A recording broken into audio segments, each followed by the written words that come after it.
Today I'm going to reflect on the power. I'm going to reflect what does the Bible say about economic sanctions as a tool used by the Antichrist world order system in our modern times, or in the last days.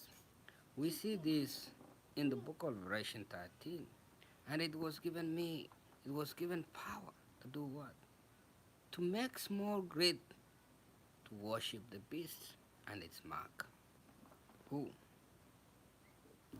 If you think about what's really happening in our time and the power of economic sanctions and the crippling nature of economic sanctions, look at the nations. The beast uses its power, uses its policies, it uses its leverage to force both small and great, even the powerful, to worship or to have a mark. If you don't have a mark, you cannot sell. And in fact, this is what we are experiencing. It's not that we are living in a fanatic world order system. We are living in reality where economic tools, economic prosecution is even spoken by God Himself in the Bible. So we are not exempt. And people think that there's going to be a mark. Which mark is it going to be? There's no mark except that they use their policies. And to reaffirm this fact, we go back to the book of Daniel.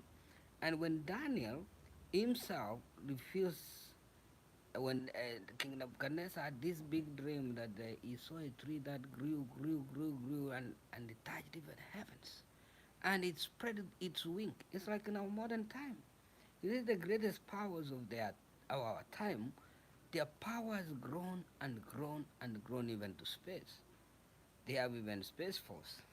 And they have gone. They have military bases all over the corners of the earth. And they now want to infringe others, you know, territories, even cripple them from the world system. This is what is prophesied. So we should not be dismayed that because we see war in Ukraine or something, that now is something mystical. There have been wars. Yemen is the worst place we have seen the greatest war. Over millions of people are suffering of starvation, and nobody is saying about that. Look at Yemen itself. Look at Syria itself. And you imagine about this, and who uses that? The powerful. To do what? To exploit, to misuse the power, and to do whatever they want. Refugee camps. We have the refugee camp in Turkey. We have in Lebanon, and all these people. Who are they? They are all the people of God. And that is the imagination that we need to ask ourselves. Why? They are given power for a time limit.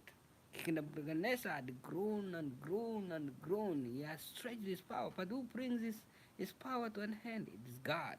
And Daniel tells him that you, the king, you're the one. Your power has grown and spread to the four corners of the earth. And even touched that because he was given the power by God to even defeat every kingship in the world depended on him. Look at our time. The powerful are doing the same. They have stretched their power. They are mighty and they are spreading to the four corners of the earth. But who brings an hand to his opponent? We saw that in the book of Nahum, chapter 3. Is it chapter 3 or chapter 1? Something like that. We saw that God speaks, he brings an hand to his opponent. And you can imagine that we are living in the timeline. In the timeline, meaning we are living divine timeline, meaning we are living the time of God. And God Himself is watching and is keen. And that's why when we look at the book of Revelation 18, we see that the sins of Babylon, Babylon, Babylon, Babylon, Babylon, they lose, and touch the heavens. What happens? Throughout history, we have seen that God looked from heaven. Look at the people of Sodom and Gomorrah. God looks from heaven. Look at the people of Nineveh. God looks from heaven. You look at the Israelites in Egypt. God looks from heaven.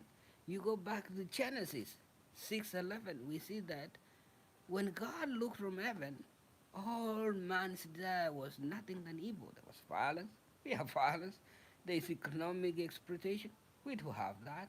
We have the powerful exploiting and imposing their will on the poor.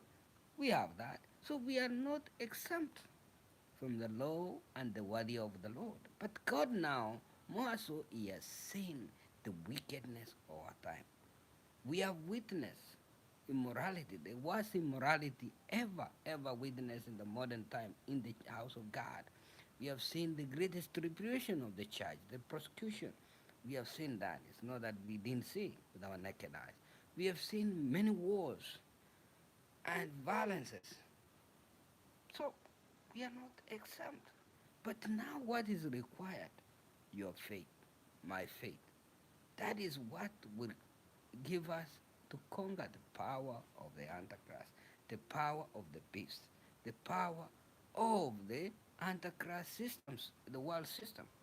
We have to call upon the name of the Lord to overcome the spirit of the Antichrist, which is the spirit of exploitation, the spirit of immorality, the spirit of violence, the spirit of division, the spirit of the powerful stretching their power and trying to impose their will to every human being.